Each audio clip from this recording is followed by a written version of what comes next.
This is tutorial number 23, the last command in the transformation menu, offset.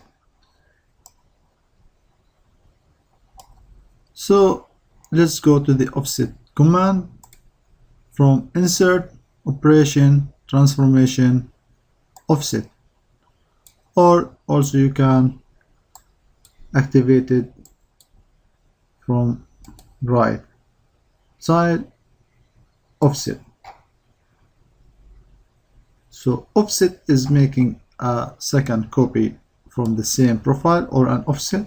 So let's activate the offset tool and choose this file, and if you hover over it, now you can see your offset profile.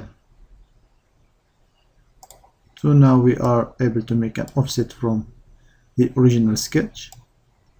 So let's activate the, or we can firstly select what we want to offset.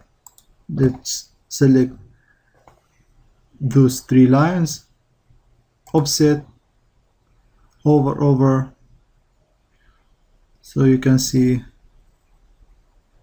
your offset. So you have a limited distance as we notice here to make our offset. So